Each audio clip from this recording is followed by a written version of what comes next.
Om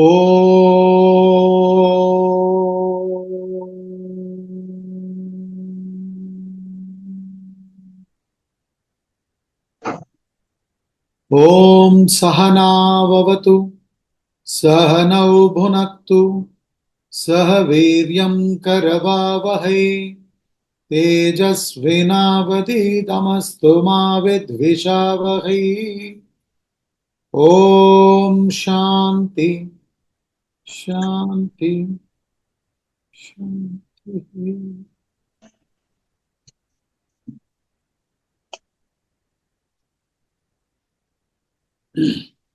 We'll chant chapter 2 of the Bhagavad Gita, shloka number 46 to 50.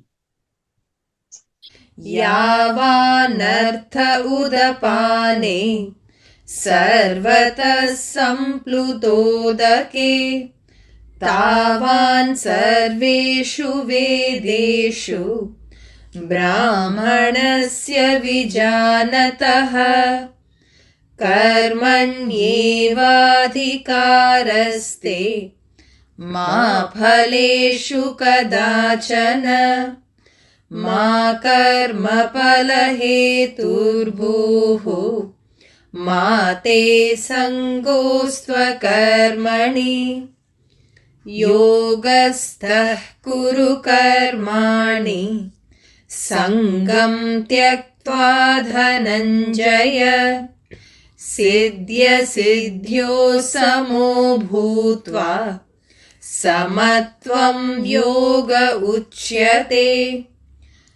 दूरेण ह्यवरं कर्म बुद्धियोगाधनञ्जय बुद्धौ शरणमन्विच्छ कृपणाफलहेतवः बुद्धियुक्तो जहातीह उभे सुकृतदुष्कृते तस्माद्योगाय युज्यस्व योगः कर्मसु कौशलम्.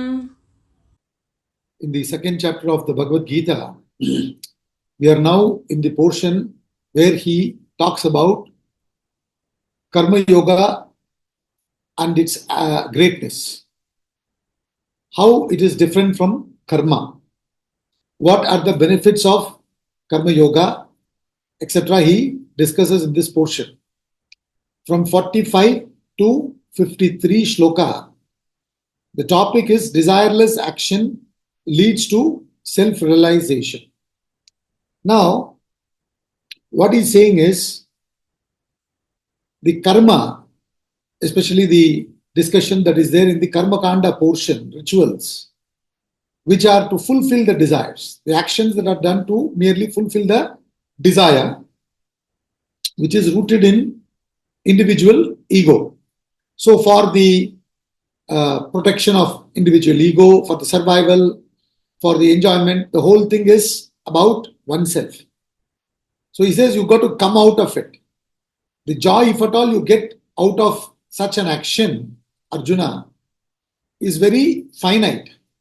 Whereas when you attain the infinite bliss by uniting with your original self, the finite joys are part of it. So he says, Yavan artha udapane sarvata samplutodake tavan sarveshu vedeshu brahmanasya vijanataha. Once you have realized the self, once you have attained the truth, you become a true Brahmana. One who knows about oneself, one who knows the truth about oneself. And one who has reached the self, attained the truth about oneself, is an infinite bliss. And all the chota mota bliss that you experience, if at all from the contact bond enjoyments, it is all part of that infinite, is what he wants to say. He says, what is the use of a pond in a village when the whole village is flooded by water? So, similarly, there is infinite bliss within you. In fact, you are that infinite bliss. Instead of realizing it, you are begging in the world You are asking for something from the senses, from the mind, from the intellect. Therefore, he says, please realize the truth within. So, what do you have to do for that? He says, you have to change the direction. He brilliantly explains. Does it mean that I have to leave the action and run away? No. In this world, there are two types of people. One, run away from action. Another, run after action. You understand? There is hardly anybody who is behind the action. So what Sri Krishna is teaching here is how to be behind the action. Not run after, propelled by desires, chasing the objects of the world with a hope of getting some joy. That is one set of people. The other set of people is running away from action. And such people, some of us may believe that they are very spiritual people, or yogis. No, they don't want to do anything with the world. Hey, enough, yaar. I want to move away. This is what Arjuna wanted to do. In the first chapter, he wanted to leave the battlefield and go back. You understand? So, what a great soul. He doesn't want to fight. He doesn't want to kill people. He's concerned about his caste. He's concerned about his kulam. He's concerned about his family. He's concerned about the welfare of the world. What a great man. Is what generally people may think. So Sri Krishna here completely gives a different dimension altogether to his whole discussion. So he says, Karmani eva adhikaraha. Your right is with reference to action only. Verse number 47, he says, Karmani eva adhikaraha. Your right is with reference to action only. Because action springs from the individual. And he says, never to the fruit. Why? Because the fruit comes from the total. Fruit has a sambandha with the total. Action has a sambandha with the individual. You understand? So, therefore, he wants to say that first thing you got to recognize is you as an individual, Mr. X, Mrs. X, or Miss X, or whatever it is, you, the individual, is part of the total. So, there has to be an integration. And that integration is what is yoga. Please understand. Integrated action is what is karma yoga. Now, when you do yoga practice, physical asanas, now, you are sitting in a particular posture and stretching your leg, trying to bend down and touching the toes, etc. As you are doing that, if you are watching TV also, little bit, would that be qualified to be called as yoga? It will just be some exercise. That's about it. But when you say yoga means you have to be in the particular posture totally. That is called yoga. Isn't it? The body, the mind, and the intellect has to be in it. That's called yoga. That's called integration. So, what is happening is, today, the desire is very powerful from within, pushing you. You are running like a mad fellow. Intellect is just used to acquire more and more, from the world. So there is hardly any integration. There is so much of running after. So he says, Karmani eva adhikaraha. You have right with action only. Your right is in action only. Never to the fruit, because fruit has a connection with the total. Once you have done the action, then there are so many laws. It gets subjected to so many laws. You understand?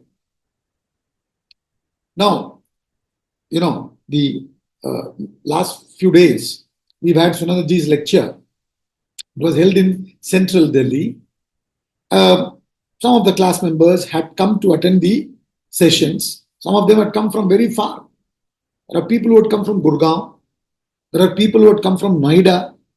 There were people who were very close by to the auditorium yet did not come for whatever reasons. Now, people who had started from Gurgaon, some of them told me that they had given almost 2.5 hours to reach, though it may take only maybe 1 hour 15 minutes or 1.5 hours. But on that particular day, they said they just about reached. Some unfortunate incident happened in the road, and they were delayed like anything, especially in Gurgaon Delhi border, and they somehow managed to reach on time. Now, that's not in our hands, isn't it? You may give enough time. Generally, it takes about 1.5 hours or whatever. So you give maybe 2 hours. Sometimes it may take 2.5 hours. Sometimes you may reach in 1 hour 15 minutes. This is what he means to say. Action is in your hands. So please understand, the ego is a small circle. You are just a small dot. You, meaning the individual. This Lakshmi Narayan, this Vishal, this Meera, this Alka, this Jitendra, this Sanjay Suri is a small dot in the total. There is this huge ocean. In that huge ocean, there is a lot of waves. There are a lot of waves, isn't it? And like that, in the huge Brahmanda, there is yugas, Kali Yuga, Dwapara Yuga, Treta Yuga, Satya Yuga. You understand? All are like one big waves. In that big waves, we are just a small bubble. I have to do more breathing exercise to extend that small more. Small. We are just that. You understand? But we think we are everything. With the thought of everything, we are plunging into action. So he says, your right is in action only, never to the fruit. Fruit depends on so many factors over which you have no control. You have control over the action only. So when you do the action, are you in control? That's the next question. What is in your control? Action is in your control. That much is clear. But are you in control when you are doing the action? Your desires are controlling you.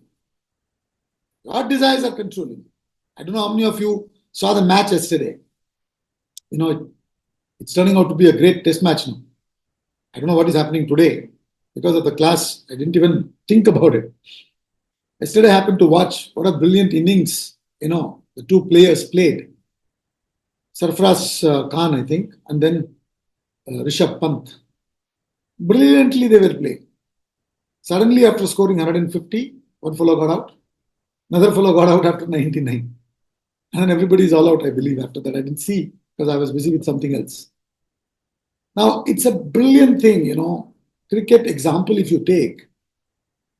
When a player is playing, especially test cricket, it tests your character. It tests your patience. It's not enough if you just have skill. You need to have a lot of patience, a lot of perseverance. You understand? I was playing the whole day, and your physical body may start getting tired here, which may disturb your concentration. And there are other fellows trying to disturb your concentration also. They do all kind of sledging, etc. That's how the world is. You understand? Suddenly you'll get red alert, orange alert, pata nahi kya alert. You understand? So many things may happen to come and disturb our mind. But are we rooted? Test cricket is like that. So, just what is happening? The bowler is bowling. The batsman, should read the line and length of the ball, and then the behavior of the pitch. Is it helping fast bowlers? Is it helping the spinners? Etc. etc. He becomes aware of everything. And then seeing the delivery, he gets behind or forward according to how he should meet that ball. So what is happening? He is in full control. That's what it means. Suddenly a rush comes in. I'll just hit a 4 or a 6 and finish off the match. Maybe. And then you may get out. Or you may hit a sixer also. You never know. But whatever it is, even though it happened to be a sixer, doesn't mean it's the correct thing. But the world will look at it as success. People like Sri Krishna, they are not after success. Success is an achievement of a result. What Sri Krishna looks, or people like Sri Krishna, wise people look, is attunement. You understand? It's not achievement. Achievement has to be a byproduct. That's what he's talking about. And achievements vary. What in one context is called an achievement may not be an achievement in another context. What in one context is called a winner, in another context still not declared as a winner. I explained this to you with the example of ATP tournaments and Grand Slam tournaments in tennis, isn't it? ATP generally played for 3 sets, especially I'm talking about men's. Whereas Grand Slams are for 5 sets. So in ATP, if you win the first 2 sets, you're a winner. You're declared winner. But in Grand Slam, even though you had won the first 2 sets, you are still not declared a winner. You have to win one more. And you may lose the next 2, and you may lose the 5th also. You never know. So all this winning, losing is all belonging to the outside factor. And spirituality has got nothing to do with the outside factor. Incidentally, you may do well in the outside factor. And not incidentally, in fact, when you are a spiritual person truly, you will do very well in the outside factor also. But that's not the main idea of a spiritual person. Please understand this. So what he's trying to say is, your right is in action only. So you should have full control over it. Don't give in to the desires. So he says, let not the fruit of action be your motive. When the fruit of action becomes the motive, you have given yourself into the result. When you have given yourself into the result, now you have let the control in the hands of the mind. You understand? You have surrendered the action in the hands of the mind. It is not in your hands. Or some people say, these results and all, it's all predetermined already. It is not to be for us. So what we do? We run away. So that's what he says. Let your attachment be not to inaction. Nor let your attachment be to inaction. Inaction is tamas. Desire-ridden action is rajas. What he's trying to say is, you got to be in between. This being in between has to be understood correctly. And that he calls it as yoga. So in the next shloka, we have seen 47, 48. So I'm only, kind of talking about what we have already done, kind of summary, 47, 48. So in 48 he says, what do you have to do? Yogastha kuru karmani, sangam tyaktva dhananjaya, siddhya siddhyo samo bhutva, samatvam yoga uchyate. Siddhya siddhyo samo bhutva, samatvam yoga uchyate. So he says yoga is being balanced.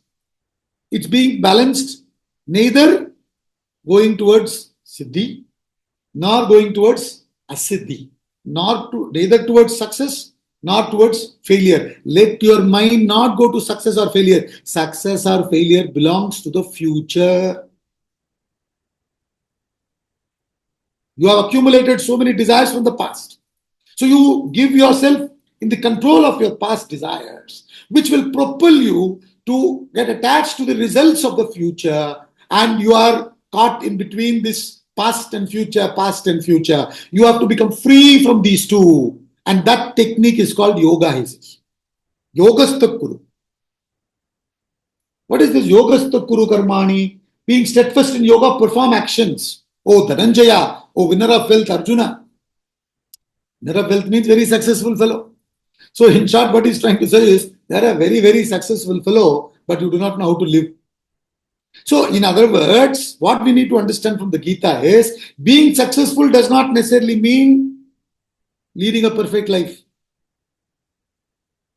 Doesn't mean that if you are a failure, you are leading a perfect life.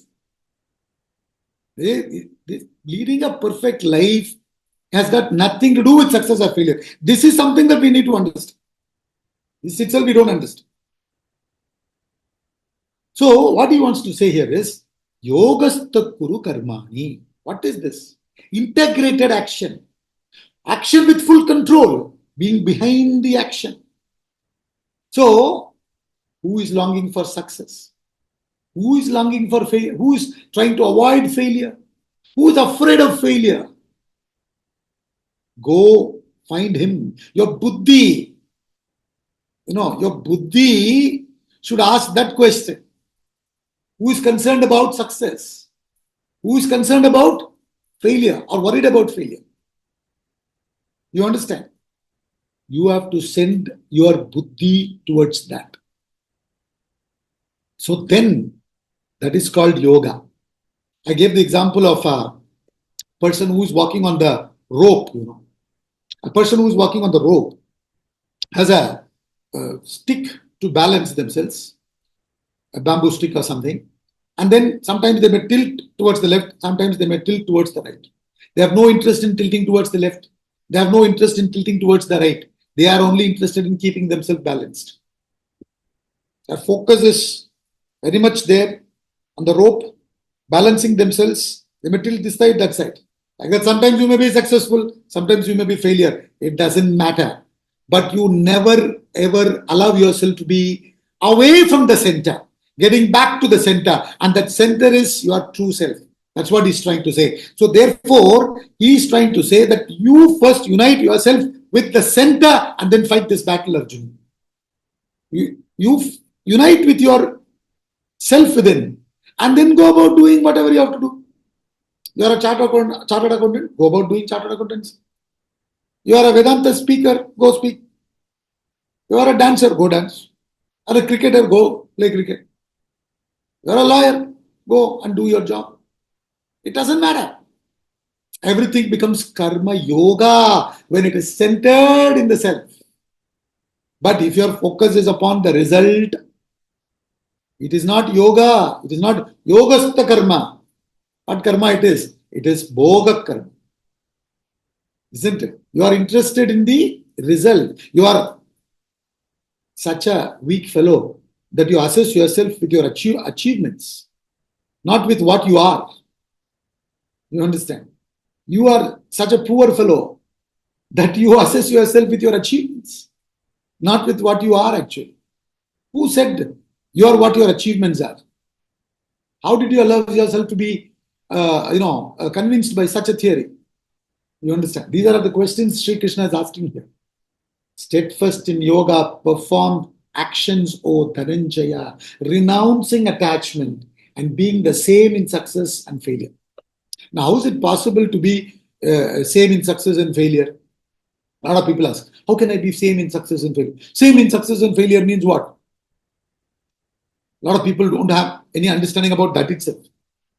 Oh, so, I should become very tamasic, insipid. No, that is not what he's saying. Please understand that what is considered as success, from a different level, it may be a failure. That's what I told you. Remember an example I gave you. So these things keep changing, but the changeless is your center. So be centered in that. Be rooted in that. Like a small child, This example Swami Ramakrishna Paramahamsa gives. It's a beautiful example. He says, a child holds on to a pillar, wooden pillar,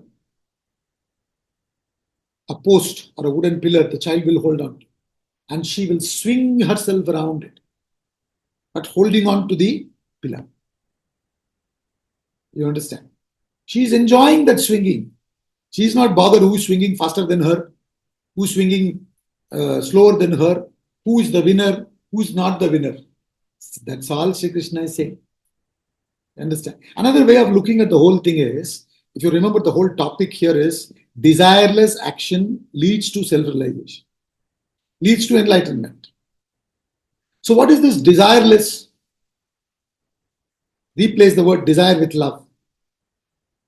It is action propelled with love, not by desire. In desire, there is me, I. In love, there is no I. You understand?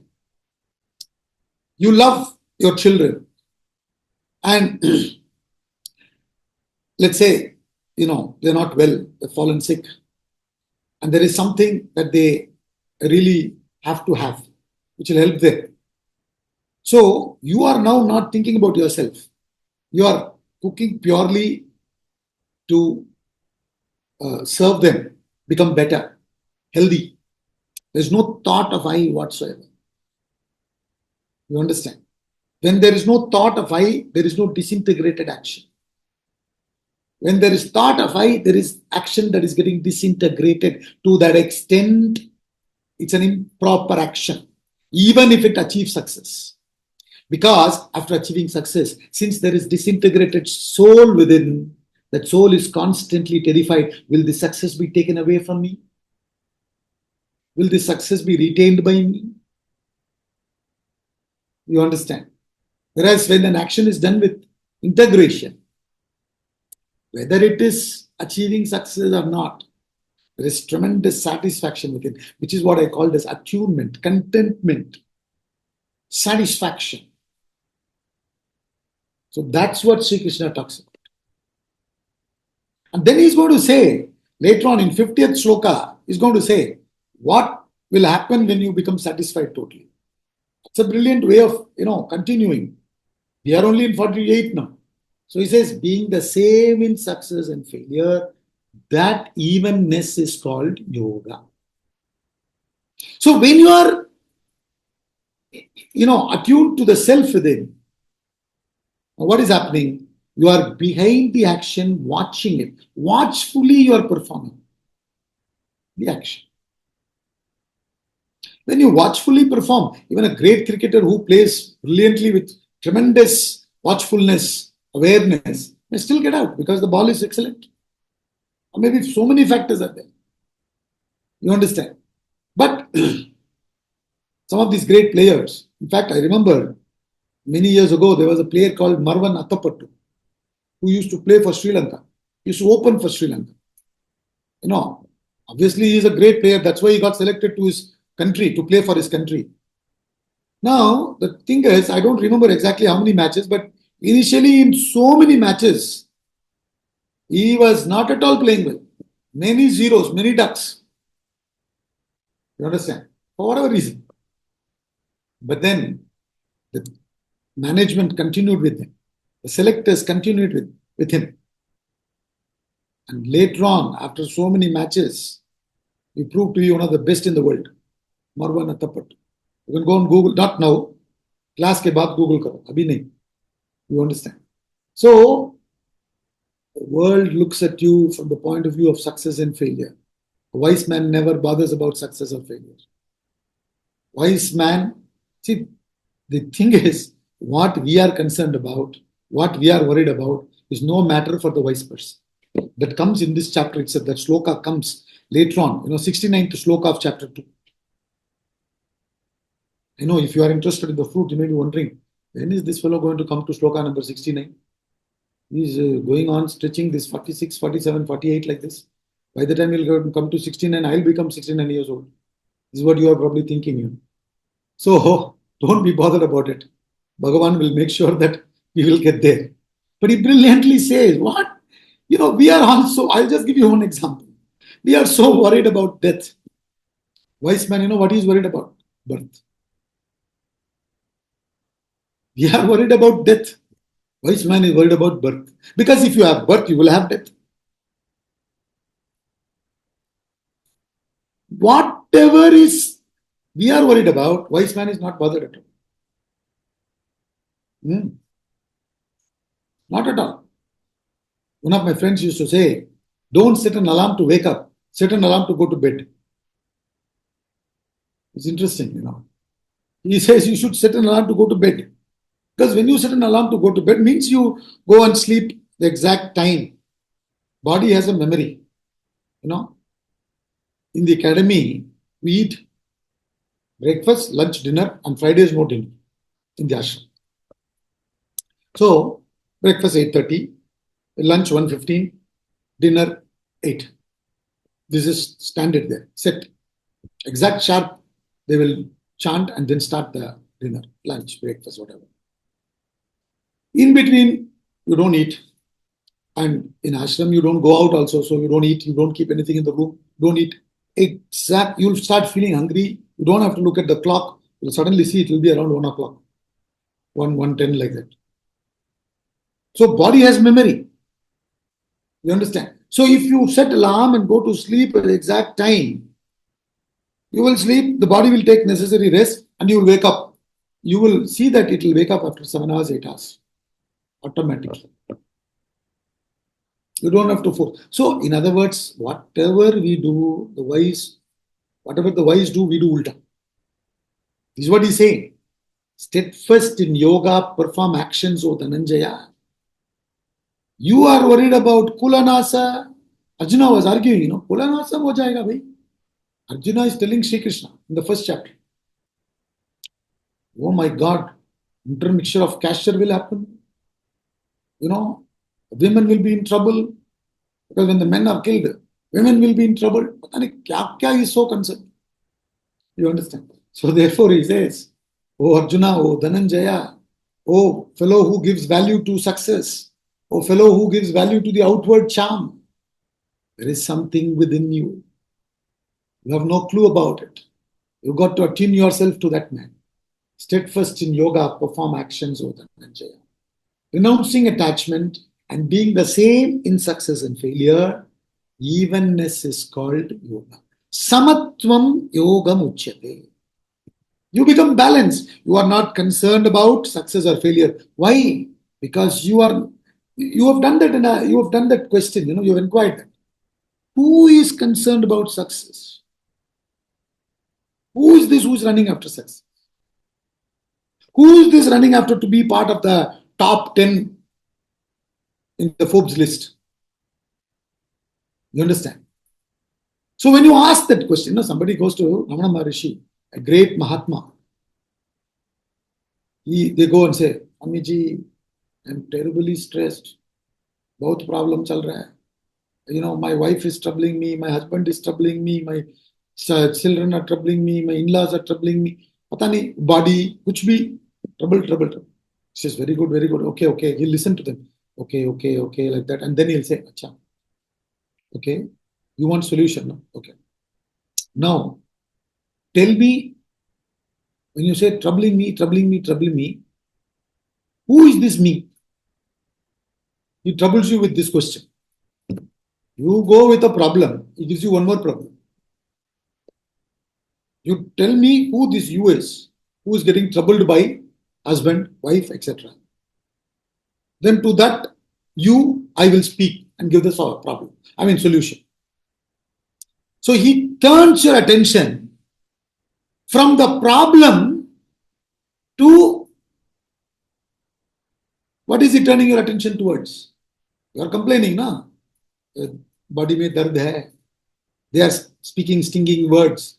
Your attention is there. He turns it towards the self. Who is getting affected? He turns the whole focus towards that. And once you go and find that who, oh my God, I have been constantly adding so many things to me from the beginning. I'm inside absolutely naked. But upon me, I have been constantly changing my clothes, putting so many things upon myself and thinking that this personality is me. See, this is another problem, See, when I come in this class, I'm coming in this kurta, dhoti, mala, chandan, etc. So people start thinking I am like this and I have to be like this now. This is another problem. Now suddenly, if you find me in different set of clothes, t-shirt, shorts, and shoes, what kind of Swami is this fellow man? First of all, I never said I'm a Swami. You call me a Swami. And then you will say, I have to wear these clothes. Now, if I give importance to that Swami-dom, then I cannot change my clothes. I cannot be myself. I have to put on an act. I will be in stress. So, the thing is, these are all for the class. This is the clothes. You understand? When I go to play badminton, different clothes. When I go for something else, it's a different thing. If I have to travel, convenient clothes we wear. So like that, this I is accumulated so many things in different contexts. But we start getting conditioned to believe ourselves to be that. Then we think it's a loss or gain. No, the question is whose loss, whose gain? We never stop and ponder this question. We never ask this question. Therefore, we are totally involved and immersed and get stressed. That's all he says. Steadfast in yoga, you will be balanced. You understand this? It's very, very interesting. We have already chosen success. Everybody is running after success. Now, what we are not understanding is success and failure are not two different things. They're two sides of the same coin. Behind success is failure. Behind failure is success. And they are coming in rotation. Success is in front means behind failure is there. Isn't that what we see? Some people rule us for so many years. Isn't it? We vote them. They rule us for so many years. Then the government changes. Maybe after 5 years, maybe after 10 years, maybe after 15 years, maybe after 20 years. But it changes. Then again, they will be ruling us for a while and then they change and somebody else comes. It keeps on going.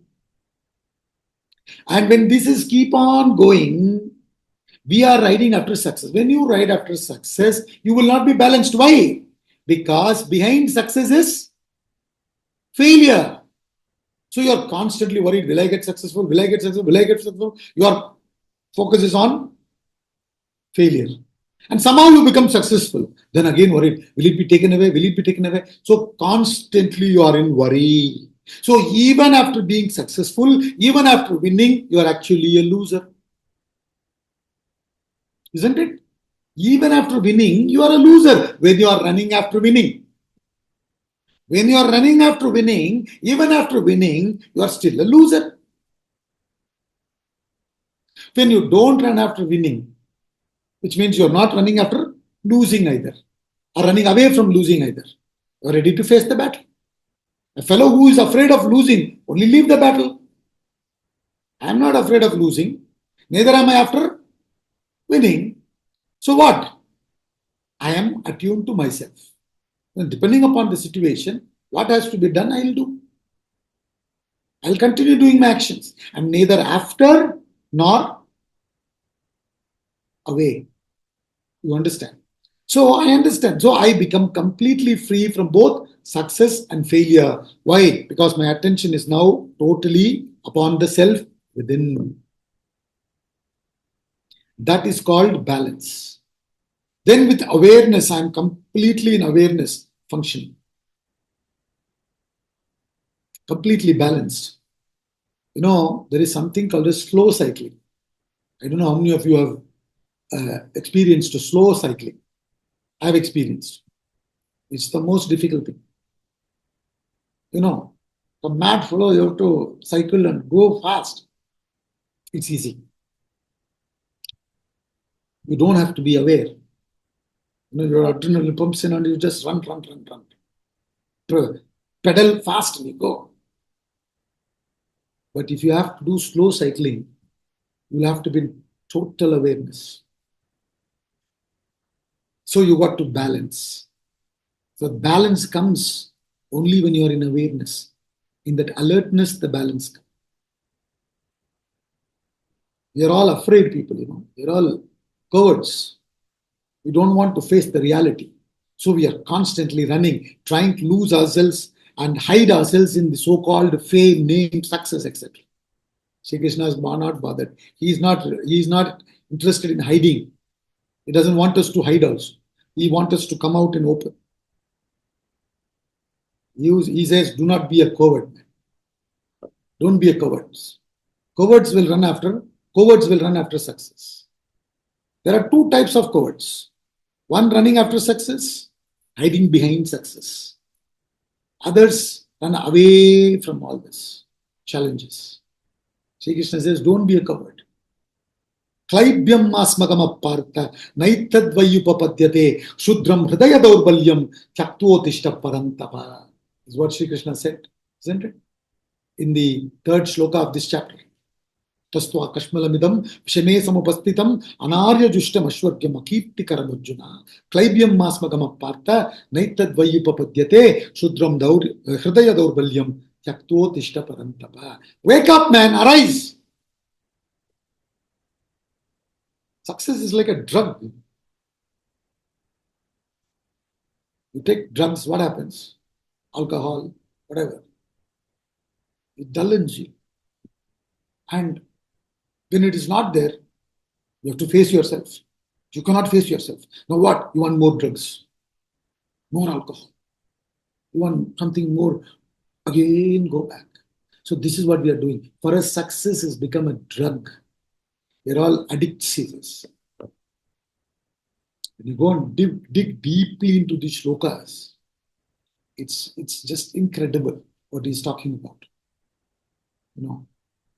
So he says, do not be attached to success or failure. Be the same. And that is possible only if you have turned your attention inward, like Ramana Maharshi does. All that he's doing by teaching Karma Yoga is not trying to take us away from action. A lot of people think, Are Baba, if you do Bhagavad Gita, you'll run away from action. Who said that? He is telling the fellow who runs away is also coward. The fellow who runs after is also coward. Then what do you have to do? Be behind. Be there. Be centered. Be watchful. Sometimes you have to go this side, sometimes you have to go that side. It's okay. But be balanced. Be in the center. That is what he said. This is called Karma Yoga, he says. That person is peaceful. There's a phrase called peaceful warrior. This is what Sri Krishna is talking about. Still storm, peaceful warrior, or silent storm. What is this silent storm? What Sri Krishna is talking about is that, which Swami Ramtita says, intense work is rest.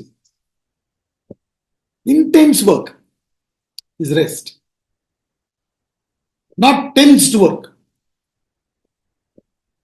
You understand? We only know tensed work. Sri Krishna talks about intense work. Bhagavad Gita is all about intense work. In the intense work, the eye is burnt, the small eye. And what is there? Only big eye. With tremendous watchfulness, you continue doing. That is called evenness. That is what he is praising. He continues. Verse number 49. दूरेण ह्यवरं कर्म बुद्धियोगाधनञ्जय बुद्धौ शरणमन्विच्छ कृपणाफलहेतवः. Here Sri Krishna beautifully compares karma and karma yoga. He says, Durena hyavaram karma. Durena hi avaram karma. Means far inferior to yoga of knowledge is action of knowledge. Buddhi yoga dhananjaya. Oh Dhananjaya. Durena hyavaram karma. Buddhi yoga dhananjaya. Oh Dhananjaya. Arjuna, fellow who is after success, who is hiding in success, who is a success addict. You understand? He says, far inferior to Karma Yoga. What he calls is Buddhi Yoga. Karma Yoga is Buddhi Yoga. Why he calls it, we'll see. Far inferior to Yoga of knowledge is action, just karma. Only karma, not yoga. O Dhananjaya. Seek refuge in knowledge. Buddhau Sharanam Anvichya. Seek refuge in knowledge. And then that's what the next one is. Kripana Falahetava. Wretched are they whose motive is fruit. He says, fellows who run after the fruit, they are beggars, he says. We say in Hindi, bichara. Bichara Bhagavad Gita class jare, bichara. Who's bichara, man? You understand? The problem is not being bichara, not knowing that you are a bichara. Thinking the other fellow is bichara. This is even worse. So he says, this is what Bhagavad Gita says. I told you, the words of yogis are something else. You can only decode the words of yogis when you are calm, when you are composed. It's not easy. Decoding the words of yogis is not easy. It looks superficially something else, but deeply they are saying something else. Far inferior to karma yoga is karma. That's all he's saying. Why? Does it mean that in karma there is no buddhi? Only in karma yoga there is buddhi? Is it the only reason why he is calling it as buddhi yoga? To do karma, you need a lot of intelligence. Because if you want success, you need intelligence. If you want success, you need a lot of practice. You need a lot of skill. Isn't it? Without that, you cannot achieve success. It's not possible. So, he's saying, seek refuge in knowledge, in the reality, yoga. Buddhau sharanam anvichya. Buddhau means knowledge. Your buddhi should be sundering to the higher knowledge, united with the self. See, what he's trying to say is, your buddhi can be used to achieve success in the world. Buddhi can be used towards the external world, or rather, buddhi can be abused towards the external world, or buddhi can be used turning towards the self. So, when your buddhi is turned towards the self, it's called buddhi yoga here. What he means is karma yoga. Doing karma with yoga, uniting with the self. So he says, karma yoga is superior to karma. And he says, fellows who are in karma are bicharas. Poor fellows. He's talking like that. Wretched are they whose motive is fruit. See, this morning, I saw one news. We talked about a beggar in Mumbai who is called as the richest beggar in India or Mumbai or whatever. I believe he's worth 7.5 crores. He's been begging 45 years. He's been begging 45 years, it seems. And approximately he makes something like 2,000, 3,000 rupees a day. And he's got one house which is worth 1.2 crores, etc., that mentioned. You understand? So when I read that news, what was going on in my head was, the news is saying he's the richest beggar. What Bhagavad Gita is saying is, we are all beggars. Even if we are the number one in the world with reference to wealth. See, interestingly, what is he calling him as? What is he calling him as? Dhananjaya. Dhananjaya. Very interesting. Today morning only I read that news. I don't know where I read. Somewhere I read. So, Dhananjaya, winner of wealth, or rich fellow, are you really rich? So, according to Sri Krishna, who is rich? I told you, our thoughts and the yogi's thoughts are completely different. He talks about this in shloka number 69. So, we think one who's got more wealth is rich. Sri Krishna thinks the other way. The really rich fellow is not the one who's got more rich, the one who's got more independence, the one who's got less dependence, the one who is rooted in the self and not dependent upon whatever he or she has, or not dependent upon adding more. You understand? You've got to keep on digging these shlokas more and more. Interesting shlokas there. Far inferior. There's no comparison. When he says far inferior, it means quick comparison hi nahi dono ka. It's completely different. This action, all materialistic. This is spiritual. There is no comparison. You can only compare something material with material. How can you compare something spiritual with material? There is no comparison.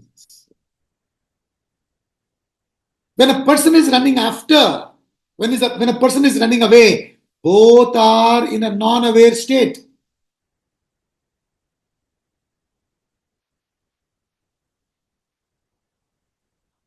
So these two extremes, the opposites, one who runs away and the one who runs after, are both in what state? Non-aware state. But a karma yogi is in total aware state.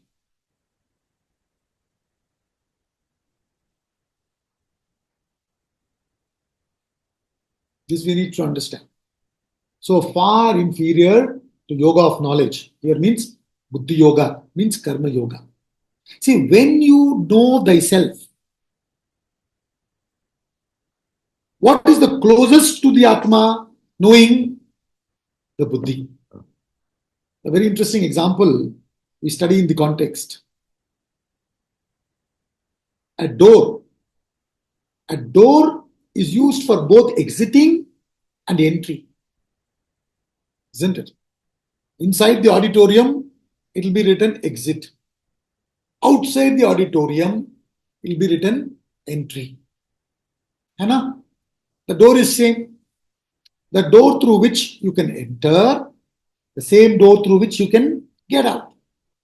Once, I was teaching in Gurgaon. We had weekly classes in Gurgaon those days. In one of the clubs, I used to come regularly on Sunday mornings and teach. And, they opened up the windows. We came through the doors, they opened up the windows, and we were all sitting, and the class started.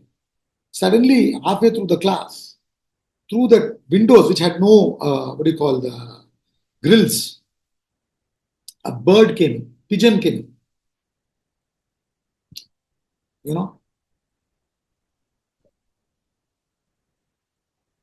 And there were few windows which were shut, few windows open. Through one window, it is coming. That window which was open, it is coming. And this pigeon got scared after coming in. Now, it was trying to get out. It was trying to get out, but it was going towards that glass window. Pigeon is not knowing there's a glass in between. And 2-3 times it tried, it couldn't go, then it got scared and is sitting with fear. The same entrance through which you come in, the same entrance through which you get out. Similarly, what is happening here is your buddhi is now, your intelligence is now being used to acquire. Isn't it? What is happening now? Carefully analyze. Your mind is having the desire. It wants something. It's running and using the intelligence. You have science degree, you have maths degree, you have engineering degree, you have Vedanta also. Whatever it may be, this intelligence you give me to achieve this desire. That's all we are doing. What are we doing? We spend our whole life, or quite a bit of our life, in going to schools and colleges, gain the intelligence, fill ourselves with information, come to Vedanta class, and fill ourselves with information. And use all this information for what? Use all this information for what? To acquire wealth. To go into the world, transact our knowledge and get the wealth. So what have we done? We have transformed our energy, one form of energy, to another form of energy. From one form, we have transformed to another. That's all. We work with buddhi, transform that, and we've got house, we've got cars, we've got this, we've got that, everything. But in all this, we are sitting like that pigeon, completely terrified, insecure. Pata nahi kya hoga. You understand? So our buddhi is used, or rather abused, in the external direction. Sri Krishna is saying, use it inward, man. Turn your buddhi away from success and failure, turn it towards the self.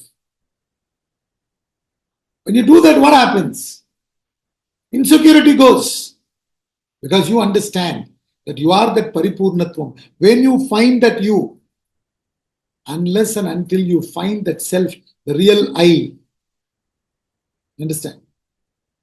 Unless and until you find that real I, you will continue to be in insecurity. You will continue to be begging how much ever you have, immaterial of how much you have, immaterial of being a Dhananjaya. You would still continue to be running after or running away. You would still continue to be a beggar. You will never be rich. You will never be rich. You may be in the list of rich people in the Forbes, but never in Krishna's list. Never in Sri Krishna's list. And you know that. Forget about the world. What they think about you, how does it matter? But within you, you know what kind of insecurity you have. How much more you are still begging. How much more you are still dependent. Isn't it? That is what he calls as wretched, poor fellow. Poor fellow. Poor fellow in the sense, the intellect is turned toward using all the intelligence to acquire, run, accumulate. That's all it is. Seek refuge in knowledge instead of these success or failure. Man. Seek refuge in the reality. Seek refuge in yourself.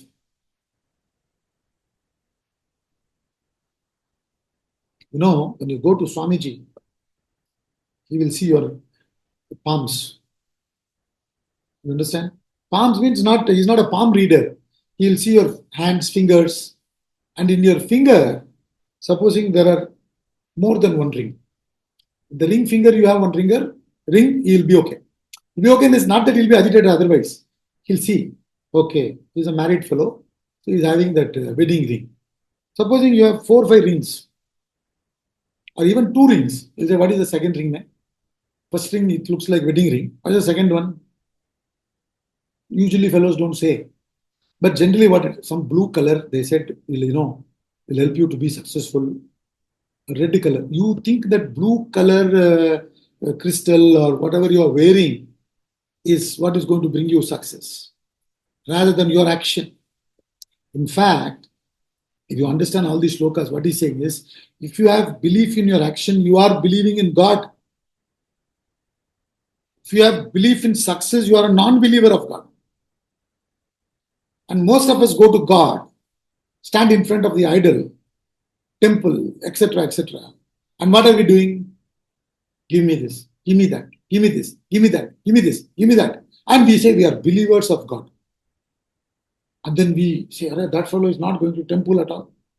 And we are, say, go to temple, go to temple. I'm not saying, therefore you should not go to temple.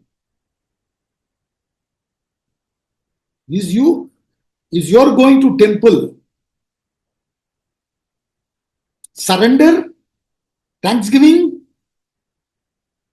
or begging?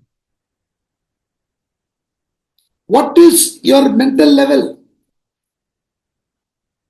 What is your mental level? Are you a grown-up fellow or are you still childish? So that's what he's saying. You fellows who are still running after the fruit are all bicharas, wretched fellows, he says. We'll continue this discussion tomorrow. Let's conclude the class now.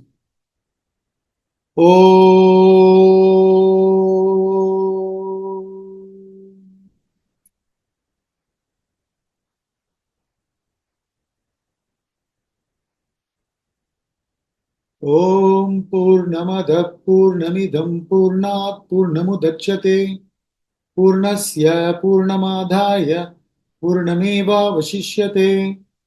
Om Shanti Shanti Shanti.